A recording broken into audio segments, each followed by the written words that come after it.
오늘 우리에게 주신 하나님의 말씀은 누가복음 3장 1절에서 6절까지의 말씀입니다. 신약성경 91페이지에 있습니다.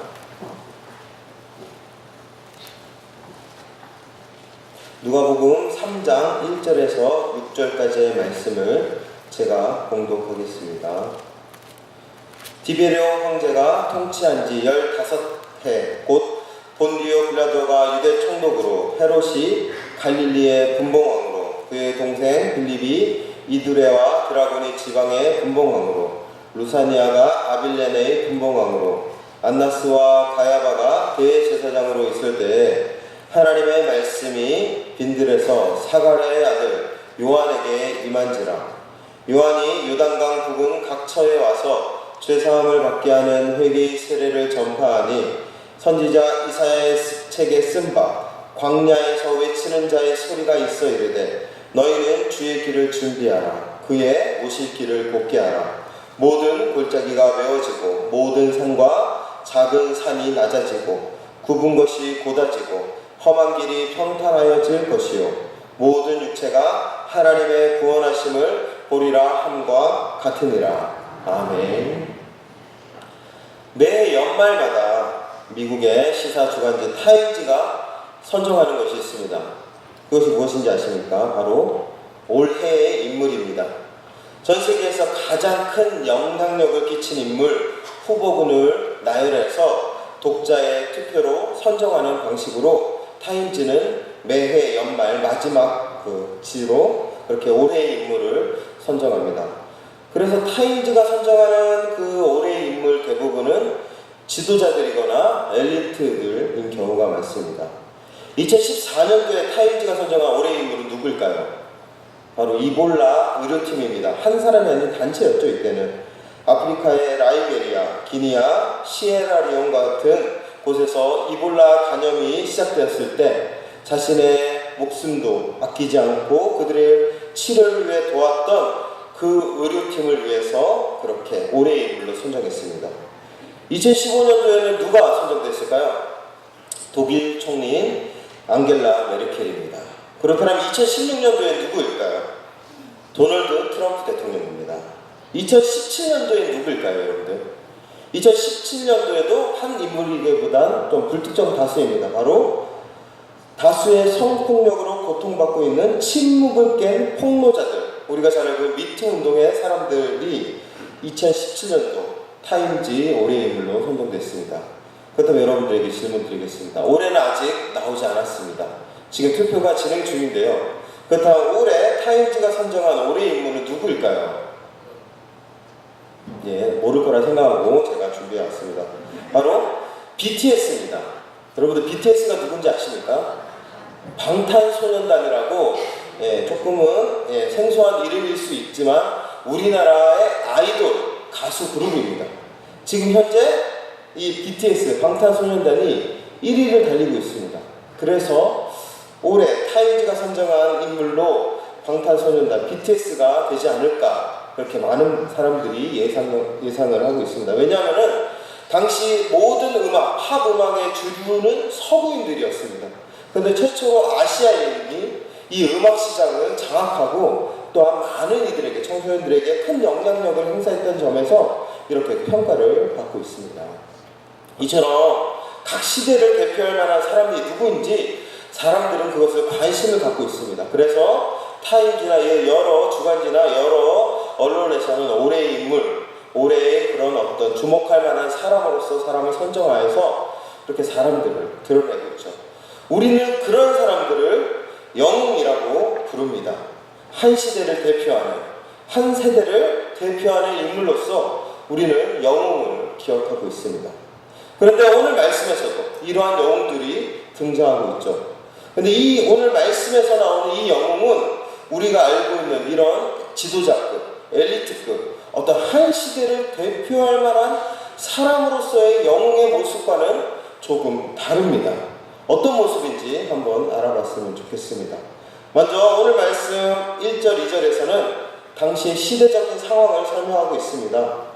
디베레오 황제가 통치한 뒤 15대 된 해에 본디오 빌라도가 유대 총독, 헤롯이 갈릴리 분봉왕, 빌립이 이두레 드라고니 지방 분봉왕, 루사니아가 아빌렌의 분봉왕, 그리고 2절에서는 안나스와 가야바가 대제사장으로 있을 때라고 그렇게 설명하고 있습니다. 표면적으로 봤을 때는 이거는 그냥 당시 역사적인 지도자가 누구였는지를 표현하는 것 같지만 이 안에 담겨져 있는 내용은 수많은 의미가 함유되어 있습니다. 먼저 이것이 정치적으로 굉장히 혼란한 시기였다는 사실을 우리에게 말씀하고 있는 것이죠. 왜냐하면은 사실 지금 헤롯, 빌립, 루사니아가 이렇게 분봉왕, 작은 지역의 왕으로 다스리기 이전에는 사실 한 나라였습니다. 이들의 아버지, 이 3명 분봉왕의 아버지였던 헤롯 대왕이 한 나라로 통치를 하고 있었습니다. 그런데 헤롯 대왕이 죽자 이 3명의 아들들이 똑같이 평등하게 지역을 나눈 것이 아니라 세력 다툼을 시작했습니다. 자신이 더 많은 지역에 차지하고 왕으로 힘을 얻기 위해서 로마에 아첨을 하고 서로 패권을 차지하기 위한 다툼이 진행되었었죠. 그래서 지금 이렇게 분봉왕이 3명으로 지역이 나눠지는 것을 통하여서 이것은 당시 형제들 간의 극심한 다툼과 혼란이 있었음을, 정치적인 그런 많은 위기가 있었음을 드러내는 대목입니다.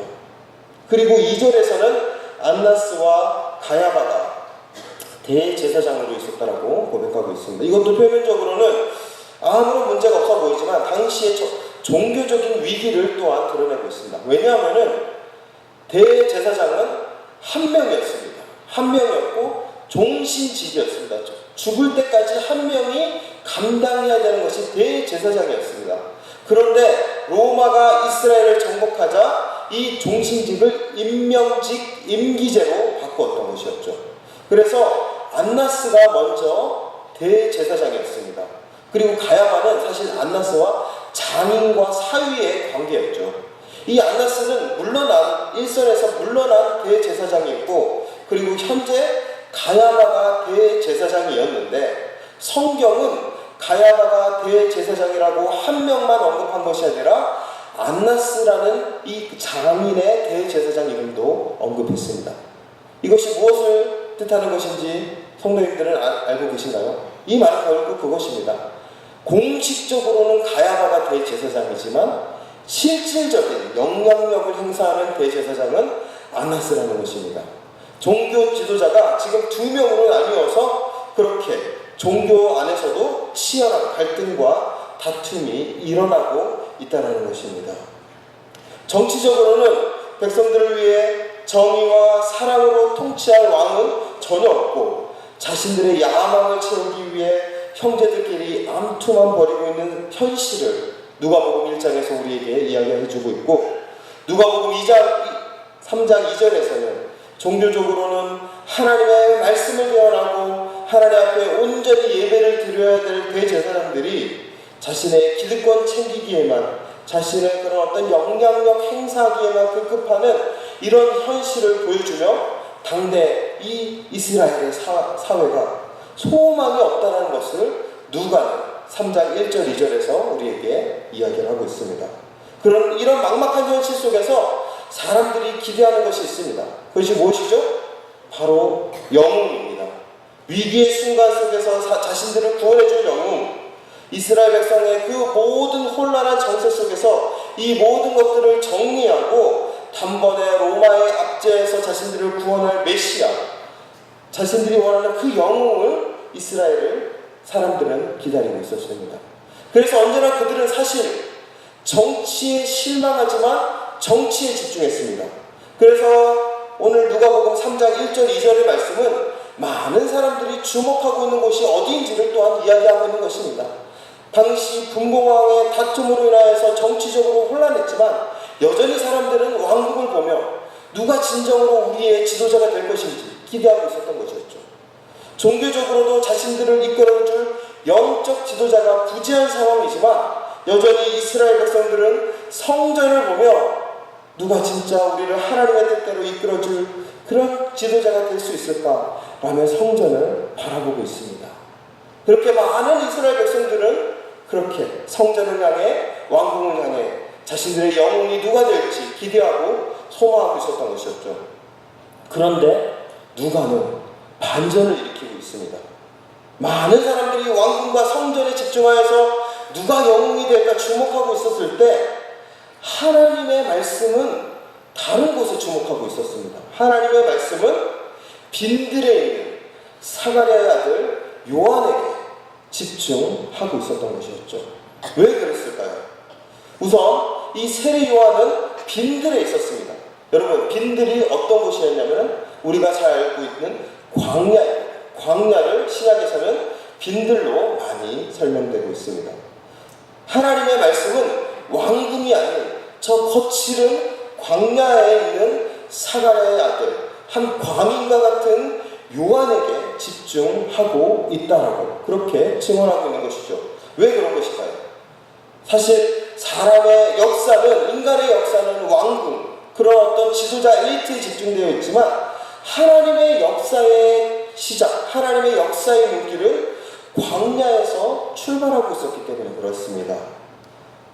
성경에서 봤을 때 모세도 마찬가지입니다. 모세도 쓰임받기 위해 먼저 미디안 광야에서 훈련을 받았습니다. 이스라엘 백성도 약속의 땅 가나안으로 들어가기 이전에 광야에서 40년 동안 그 삶을 시작했습니다. 다윗도 사무엘에게 기름을 받고 이스라엘의 왕으로 쓰임받기 이전에 광야에서 도피 생활을 경험하였습니다. 우리 주님마저도 공생의 사역을 시작하기 이전에 광야에서 시험받으며 사역을 시작하셨습니다. 이처럼 광야는 하나님의 사람이 쓰임받기 이전에 그의 삶을 시작할 수 있는 훈련소와 같은 곳이었습니다. 왜 광야에서 특별히 하나님께서 그렇게 사람들을 사용하시고 사람들을 쓰셨던 것일까요? 광야는 우리의 믿음의 순도를 순결하고 정결하게 만들어주는 곳이기 때문에 그렇습니다. 이번에 성지순례를 다녀온 권사님의 한 간증을 들은 적이 있습니다. 자신이 성지순례 갈 때 광야를 지난 적이 있었는데 그 광야의 현실을 보면서 정말 이스라엘 백성이 40년 동안 이런 곳에 지냈다고 하니 정말 힘들었을 것이라는 그런 공감의 이야기를 했었던 적이 있습니다. 그러면서 나라도 원망이 절로 나왔을 것입니다 라는 이야기를 했었죠. 광야는 인간이 살기에 좋은 장소가 아닙니다. 월터 브루그만이라는 신학자가 성경이 말하는 땅이라는 책에서 광야를 이렇게 표현했습니다. 광야는 열린 미래에 대한 가시적인 단서가 전혀 없는 불확정성과 불확실성의 땅이다. 그것은 인간이 관리하고 통제할 수 있는 땅이 아니라는 것입니다. 광야에 서 있는 인간은 자신의 마음대로 생각을 조정하거나 먹을 것을 의식주를 충족하거나 통제할 수 있는 곳이 아닙니다. 그곳은 인간의 생존마저도 장담할 수 없는 곳이 광야입니다. 하나님이 왜 이런 광야로 인간을 내몬 것일까요? 그곳에서 인간의 생존마저 불확실한 곳에서 우리의 생명의 근원이 나의 힘, 나에게 있는 것이 아니라 오직 하나님에게 있음을 깨닫도록 하시기 위해서 하나님은 하나님의 사람들을 광야로 이끄십니다. 그래서 이스라엘 백성들은 이 결핍의 땅 광야에서 살 길은 오직 나를 채우시는 하나님이라는 사실을 깨닫고 그것을 훈련했고 배웠습니다. 신명기 8장 3절에서는 이런 하나님의 의도가 정확하게 나오죠. 신명기 8장 3절을 제가 말씀드리겠습니다. 너를 낮추시며 너를 줄이게 하시며 또 너로 알지 못하며 내 조상들도 알지 못하던 만나를 내게 먹이시는 것은 사람이 떡으로만 사는 것이 아니요 여호와의 입에서 나오는 모든 말씀으로 사는 줄을 내가 알게 하려 하심이니라. 광야는 인간의 생존이 인간의 힘으로 되는 것이 아니라 주님만 바라보는 그 주님의 말씀으로 되는 것입니다. 그래서 사람이 떡으로만 살 수 있는 것이 아니라 하나님의 말씀으로 산다는 것을 깨닫게 하기 위하여서 하나님은 훈련의 장소로 광야를 선택하셨습니다. 그래서 수많은 믿음의 사람들이 광야에서 훈련을 받아 자신의 믿음의 순도를 높여 하나님이 쓰시기에 부족함이 없는 전문가 같은 자로 세움을 받았죠. 그렇기 때문에 이 광야에서 수많은 하나님의 사람들이 탄생되었습니다. 광야는 그렇기 때문에 하나님의 사람들이 탄생되는 신앙의 모태와도 같은 곳입니다. 세례 요한도 하나님께서 말씀하셔서 요단강으로 오기 전까지 그를 빈들 광야에 두셨습니다. 오늘 함께 읽지 않았지만 누가복음 1장 80절에서 1장에서 세례 요한의 탄생이 나오고 마지막 1장이 끝나는 80절에서 이렇게 고백하고 있죠. 아이가 자라며 심령이 강하여지며 이스라엘에게 나타나는 날까지 빈들에 있습니다.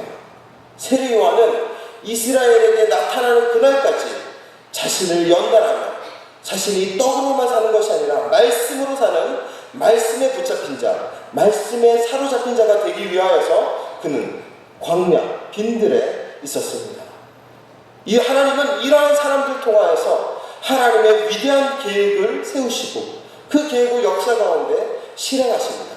세례 요한은 그 하나님의 선택을 받아서 지금 하나님의 사람으로서 영웅으로서 그 사역을 시작했던 것이었죠. 그래서 당시에 수많은 사람들이 카리스마로 이끌 왕이 누구인지 주목하기 위해 관심을 두고 어떤 영적 지도자가 누구인지 그렇게 성전에 주목하지만 하나님께서는 광야에서 하나님의 말씀으로 훈련받은 이 세례 요한을 주목하셨고 이 세례 요한을 영웅으로 사용하셨습니다. 저는 오늘 이 말씀을 통하여서 우리 시대 가운데서도 과연 누가 영웅으로 쓰임받을 수 있을지 다시 한번 되돌아보고 확인하는 그런 시간 되었으면 좋겠습니다. 사실 오늘 이 시대에도 마찬가지입니다. 광야와 같은 거친 곳에서 말씀의 정으로 자신을 수없이 두들겨서 우리 안에 있는 자아와 욕망의 불순물을 제거한 자들, 오직 하나님의 그 말씀으로 자기 자신을 무장하여서 믿음의 순수성을 높인 자들, 이런 자들을 하나님은 영웅으로 이 시대 가운데 사용하신다는 것입니다. 그래서 우리가 하나님의 영웅으로 하나님이 사용하시는 사람이 되기 위해서 우리 안에 필요한 것이 무엇일까요? 바로 나의 자아를 하나님의 말씀의 정으로 깎고 또 깎아서 하나님이 쓰시기에 부족함이 없는 순도 높은 믿음의 사람으로 만들어야 된다는 것입니다. 올 한 해 우리 성도님들은 어떤 삶을 사셨습니까?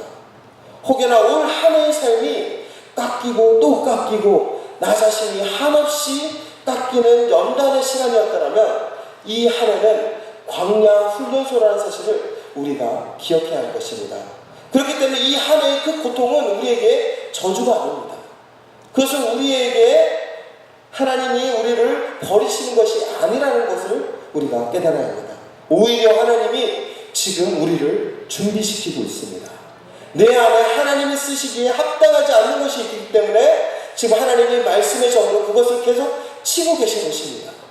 하나님의 준비됨을 우리가 기억하면서 이 한 해 가운데 혹여나 깎이는 그 시간이 있다면 우리는 그 시간으로 말미암아 하나님 앞에 원망하기보다는 이제는 감사함으로 나아가야 합니다. 그래야 우리가 준비될 수 있습니다. 그래야 우리가 하나님 앞에 쓰임받을 수가 있습니다. 베드로가 어떻게 해야 사도로 쓰임받았을까요? 베드로는 3번이나 예수님을 부인했던 자였습니다. 그러나 그는 결정적인 순간 하나님의 말씀에 순종했습니다. 내 양을 먹이라는 그 하나님의 말씀 앞에 제가 주님의 양을 먹이겠습니다 하며 말씀 앞에 내려놓았습니다. 3번 내가 주님을 부인했다라는 그 죄책감마저도 자신을 괴롭히는 그 수많은 감정들마저도 베드로는 그것마저도 내려놓고 오직 말씀 앞에 자기 자신을 내려놓고 내 양을 먹이라는 주님의 말씀 앞에 복종했기에 그는 하나님이 사용하시는 사도가 될 수 있었습니다. 우리의 삶 가운데 우리가 주님 앞에 이러한 고백이 있기를 소망합니다. 주님, 내가 주님이 말씀하시면 순종하겠습니다. 내 경험, 내 지식, 내 상황으로 판단하기보다는 먼저 주님 앞에 나의 모든 것들을 복종하며 나아갈 수 있는 믿음의 삶을 살아가게 하여 주시옵소서. 그렇게 고백하며 나아가는 그 삶을 주님께서 기억하시고 그들을 시대의 영웅으로 세례 요한과 같이 사용하신다는 것입니다. 그렇다면 이렇게 해서 하나님께서 영웅을 선택하셨다면 과연 이 영웅의 삶은 어떤 삶을 이야기하는 것일까요? 하나님이 세상에 보내신 영웅은 어떠한 길을 걸어가야 하는 것일까요? 오늘 말씀 3절에서 이 하나님께서 선택하신 영웅 세례 요한이 어떤 일을 했는지 잘 나오고 있습니다. 3절에 이런 고백이 있죠. 요한이 요단강 부근 각처에 와서 죄 사함을 받게 하는 회개의 세례를 전파하였다라고 고백하고 있습니다. 이 사단의 아들 요한은 세례를 전파했습니다. 우리가 주목할 단어는 세례입니다. 세례는 누가 받았을까요? 사실 당시의 유대인들은 세례를 따로 받지 않았습니다. 왜냐하면 이미 그들은 할례를 받았기 때문에 그렇습니다. 이미 할례를 통해 나는 하나님이 선택하신 아브라함의 자손이고 선택받은 선민이라는 사실을 그들은 이미 태어난 지 8일 만에 할례를 통하여서 확인하였습니다. 그렇기 때문에 유대인들은 사실 세례를 받지 않았습니다. 그런데 누가 세례를 받았을까요? 당시 이방인들이 세례를 받았습니다. 왜냐하면 그들은 하나님의 선택, 하나님의 구원 안에 들어가지 않은 자라고 그때 당시 사람들이 봤기 때문에 그렇습니다. 그래서 이방인들이 내가 이제는 하나님을 몰랐지만 하나님을 알았기 때문에 내가 유대교로 개종하고 하나님을 섬기겠습니다라고 결단하는 순간 그 개종 절차로 할례와 세례가 들어갑니다. 그래서 세례는 유대교로 개종하기 위한 이방인들에게 베푸는 것이 세례입니다. 당시 세례는 유대인들에게 행하지 않고 이런 이방인들에게만 행했습니다. 그렇다면 지금 세례 요한이 이방인들에게 세례를 베푸는 것일까요? 아닙니다. 지금 세례 요한은 오히려 유대인들에게 세례를 베풀고 있습니다. 세례가 필요 없는 그들에게 지금 세례를 주고 있습니다. 그 이유가 무엇일까요? 이유는 단 한 가지입니다. 유대인들에게 그 갖고 있었던 선민사상, 할례를 통해서 내가 아브라함의 자손이고 하나님의 선택을 받았다는 것이 더 이상 그들에게 구원이 되지 않기 때문에 그렇습니다. 세례 요한은 유대인들이 나는 이미 선택받았고 구원받았다라고 생각하는 것을 착각이라고 이야기하고 있습니다. 너희들은 할례 받았다고, 하나님께 선택받았다고, 아브라함의 자손이라고 구원받았다고 생각하느냐? 아니다. 너희도 이방인들처럼 세례 받아서 자기 자신을 철저히 하나님 앞에 내어드리지 않는다라면 하나님의 구원이 너희 안에 임하지 못한다는 것을 세례 요한은 지금 많은 이들에게 경고하고 있는 것입니다. 유대인들이 자랑하던 아브라함의 자손, 이 육체적인 할례는 그래서 쓸모가 없게 되었습니다. 누구나 세례, 회개의 세례를 통하여서 하나님 앞에 자신의 신앙을 갱신해야 그 사람이 하나님의 믿는 온전한 자라고 그렇게 세례 요한은 선포하는 것이죠. 그래서 이 세례 요한이 주는 세례를 회개의 세례라 합니다. 회개의 어는 헬라어로 다르게 생각하다라는 의미입니다. 다시 생각하다라는 것이죠. 구체적으로 하나님과의 관계에서 이전에 생각하던 것들이 깨져서 새롭게 그 생각이 틀렸다는 것을 깨닫고 주님이 주신 생각으로 돌이키는 것을 회개입니다. 히브리어 슈브도 결국 돌이키다라는 의미로 그렇게 회개로 상징되고 있습니다. 결국 회개는 과거에 자신이 했던 생각이나 깨달음들이 현재 봤을 때 틀렸다는 것을 깨닫고 현재 주님이 주신 생각으로 바꾸는 것, 이것이 회개입니다.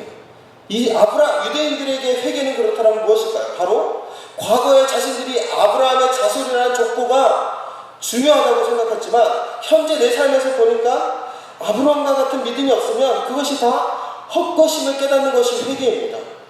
과거에는 할례 받는 것이 중요하다고 생각했지만 생각해보니까 할례보다 중요한 것은 하나님 앞에서 신실하게 말씀대로 살아가는 것이 깨닫는 것이 바로 회개라는 것을 그들은 깨닫게 된 것입니다. 이처럼 회개는 과거의 죄가 아니라고 생각했거나 성공이라고 생각했는데 현재 와서 하나님이 주신 깨달음, 하나님이 주신 말씀으로 내 삶 가운데 그것이 죄이고 성공이 아니라고 깨닫는 것이 회개라는 것입니다. 그렇기 때문에 회개는 과거에서 현재로 자신의 삶을 돌아보라 현재의 신앙을 갱신시키는 삶을 회개라고 합니다. 지금 나의 신앙의 자리에 필요한 것, 나의 삶 가운데 하나님께 더욱더 가까이 나아가기 위해서 어떤 것이 필요한지를 깨닫는 것이 진정한 회개입니다. 그래서 회개의 삶은 지금 나의 모습을 어떠한 모습인지 돌아보고 주님 앞에 더욱더 갱신하는 그런 갱신의 삶을 살아갑니다. 우리 장로교는 개혁교회입니다. 우리 개혁교회의 중요한 모토가 있죠. 그것은 바로 교회는 계속 개혁되어야 한다라는 것입니다. 깔뱅이 1500년도에 종교개혁을 일으켰지만 우리가 1500년도의 깔뱅이 사상 안에 그대로 함몰되어서 살아가면 우리는 개혁교회가 아닌 깔뱅주의의 교회로 남아있을 수밖에 없습니다.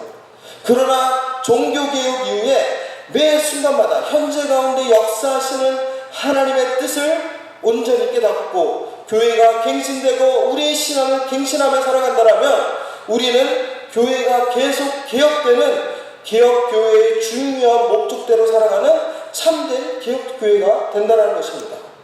오늘 이 회개의 세례도 마찬가지입니다. 과거에 내가 어떠한 삶을 살았더라도 지금 현재 하나님 앞에서 나에게 말씀하시는 그 하나님의 뜻이 무엇인지 언제나 되돌아보아서 그 하나님 앞에 나 자신을 갱신시키고 더욱더 성숙한 믿음, 더욱더 주님이 보시기에 합당한 모습으로 나아간다면 우리도 회개의 삶을 살아가야 한다는 것입니다. 그래서 과거에 눈물 콧물을 흘리면서 놀라운 은혜를 받았더라도 지금 현재 내 삶 가운데 하나님의 은혜가 없다면 우리는 회개의 세례가 필요합니다. 과거에 하나님 앞에 많은 죄를 깨닫고 많은 것들을 회개하며 돌아왔더라도 지금 내 삶 가운데서 양심의 화인 맞은 자처럼 죄에 대한 자각 없이 무감각하게 살아가고 있다면 지금 우리도 이 세례 요한이 이야기하고 있는 회개의 세례가 필요합니다. 물론 이런 이야기를 하면 그렇다면 과거가 무조건 나쁜 것이냐? 그것만은 아닙니다. 물론 과거는 소중합니다. 우리는 과거의 발판으로 지금 현재의 신앙을 만들고 있습니다. 그러나 현재 나에게 말씀하시는 하나님의 뜻을 내가 전혀 알 수 없다면 우리는 과거에 묶인 자입니다. 과거에 내가 은혜를 받았다면 우리는 현재 더 큰 은혜를 깨닫고 주님 앞에 나아갈 수 있는 자가 되어야 합니다. 과거에 내가 이만큼의 죄를 깨달았다면 이제는 내가 주님 앞에 더 큰 은밀한 죄를 깨닫고 주님 앞에 나아가야 합니다. 문제는 현재 내 삶이 과거의 그 모습에 관련해서 전혀 다를 바 없는 연약한 모습으로 살아가고 있는 것이 문제라는 것이죠. 그래서 유대인들처럼 할례에 묶여있고 아브라함의 자손이라는 그 역사적인 사실에만 묶여서 살아간다면 우리 역시도 세례 요한이 말하는 이 회개의 세례를 받아야 된다는 것입니다. 우리가 하나님께서 쓰시는 그 영웅의 길을 가기 위해서는 언제나 지금 현재 내 삶 가운데 말씀하시는 그 하나님의 말씀을 우리가 깨달아야 될 줄 믿습니다. 그리고 그 말씀 앞에서 나 자신을 갱신시켜서 더욱더 적극적으로 주님 앞에 나 자신을 연단하며 나아가는 성숙된 신앙을 살아가야 하는 것이죠. 그래서 참된 신앙은 10년이 지날 때 그 신앙에 변화가 있는 것입니다. 이전보다 더욱더 깊어지고 더욱더 사랑으로 품을 수 있는 자가 참된 신앙입니다. 바울이 그랬죠. 바울은 초창기에 마가와 싸우고 마가와 상종도 안 하는 사이였습니다. 하지만 바울의 말년에는 마가를 자신의 동역자로 고백하며 마가를 오히려 찾는 그런 성숙한 신앙을 보여주었습니다. 우리가 믿음의 영웅으로서 오늘 하루를 이 하늘을 살아갔을 때 우리가 다시 한번 되돌아보았으면 좋겠습니다. 나는 연초보다 지금 연말보다 비교했을 때 얼마나 더 성숙하고 있습니까? 내 안에 어떠한 하나님의 뜻을 깨달아 그 하나님의 뜻으로 내 자신을 연단시키고 있습니까? 그러한 매일매일의 삶의 신앙을 갱신하는 자들이 하나님이 쓰시는 영웅의 삶을 살아갈 수 있다는 것입니다. 이러한 영웅의 삶이 과연 우리에게 필요한 것일까요? 저는 필요하다고 보고 있습니다. 왜냐하면 이 영웅의 삶 속에서 하나님께서 우리에게 주신 축복이 있기 때문에 그렇습니다. 그 축복이 무엇일까요? 바로 주님을 만나는 축복입니다. 우리는 이 매일의 삶 속에서 나의 신앙을 갱신하고 하나님의 뜻대로 연단하여서 주님께 더욱더 가까이 나아가게 될 때 어느 순간 주님을 맞이할 수 있는 순결한 신부가 될 수 있다는 사실을 기억해야 합니다. 오늘 말씀 4절에서 우리가 주님의 길을 예비하라라고 말씀하고 있고 5절에서 이렇게 고백하고 있죠. 모든 골짜기가 메워지고 모든 산과 작은 산이 낮아지고 굽은 것이 곧아지고 험한 것이 험한 길이 평탄하여질 것이요 라고 그렇게 5절에 고백하고 있습니다. 이것이 무엇을 상징하는 것일까요? 4절에 주님이 오실 길이 있습니다. 그런데 그 길 가운데 골짜기도 있고 산도 있고 굽은 것도 있고 험한 길이 있다는 것입니다. 이런 것들은 주님이 오시는 그 길을 방해하는 장애물과도 같은 것입니다. 그런데 우리가 회개의 세례를 통하여서 우리 자신을 하나님 앞에 언제나 연단하며 주님께 가까이 나아가게 된다면 골짜기가 메워지고 산이 낮아지고 굽은 것이 굳어지고 험한 길이 평탄하여져서 주님을 맞이하고 주님을 만날 수 있다는 것입니다. 여러분의 삶 속에서 그 주님을 만날 수 있는 길이 대로처럼 열릴 수 있다는 것입니다. 우리가 왜 신앙생활을 하는 것일까요? 제가 왜 예수를 믿냐면 전 정말 주님을 만나고 싶기 때문에 예수님을 믿습니다. 나를 위해 죽으신 주님, 나를 사랑하시는 주님, 나를 위해 자기 자신을 아끼지 않으시는 그 주님의 사랑이 얼마나 큰지 저는 정말 주님을 만나보고 싶습니다. 그 만나고 싶은 그 신앙인들의 삶 속에서 주님은 우리가 회개의 세례로 주님 앞에 나아가게 될 때 주님을 만날 수 있다는 것입니다. 우리 여기 계신 모든 성도님들 한 사람 한 사람이 주님을 만나는 은혜가 있길 소망합니다. 물론 이런 영웅들은 역사적으로 기록되지 않습니다. 이런 영웅들을 이 세상이 알아줄까요? 이 세상은 알아주지 않습니다. 그냥 소리 없이 사라질 뿐이죠. 하지만 하나님의 나라에서는 이러한 영웅들이 기억될 수 있음을 우리가 기억해야 합니다. 제가 앞서 타임지의 올해의 인물에 대해서 예를 들었는데 2006년도에 타임지가 선정한 올해의 인물이 있는데 이게 참 독특합니다. 이때 선정된 인물은 우리가 알고 있는 지도자거나 엘리트가 아닙니다. 2006년 타임지가 선정된 올해의 인물은 바로 당신, 여러분입니다. 그래서 표지에 보면 모니터가 나오고 딱 세 글자가 적혀 있습니다. You. 타임지는 그렇게 평범한 삶을 살아가는 그 한 사람 한 사람, 그들의 모습이 많은 사람들에게 알아주지 못한다 할지라도 그들을 통하여서 많은 세상의 그 이야기들이 전달되고 그들을 통해서 이 사회가 유지될 수 있기 때문에 2006년도 타임즈는 올해의 인물로 평범한 범인과 같은 우리들을 올해의 인물로 선정했습니다. 저는 이것도 하나님 나라의 원리로 동일하다고 생각합니다.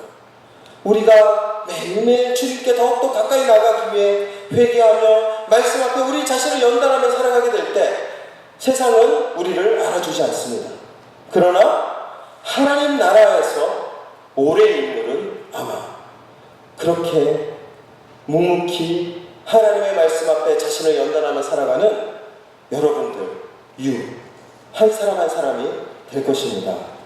우리가 그것을 붙잡으며 소망하며 주님께 나아가는 우리 귀한 믿음의 성도님들 되길 주님의 이름으로 소망합니다. 기도하겠습니다. 하나님, 우리의 삶 속에서 하나님이 말씀하시는 것이 무엇입니까? 하나님이 깨닫게 하는 것이 무엇입니까? 우리가 언제나 말씀 앞에 우리 자신을 연단하는 광야에서의 그 연단의 과정을 거치게 하여 주시옵소서. 그래서 주님이 쓰시기에 조금도 부족함이 없는 사람이 되어서 삶 속에서 매일마다 회개의 세례를 다른 사람들에게 전파하고 나 자신도 회개의 세례 앞에서 나 자신을 연단하여 날마다 갱신하는 신앙, 어제보다 오늘이 더 성숙하고 어제보다 오늘 더 하나님의 뜻을 알아가고 더욱더 하나님께 가까이 나아가 하나님을 만나는 믿음의 삶 살아갈 수 있도록, 그래서 주님 하나님 나라의 올해의 인물로 우리가 기억될 수 있도록 주님 역사하여 주시옵소서. 감사드리며 예수 그리스도 이름으로 기도합니다.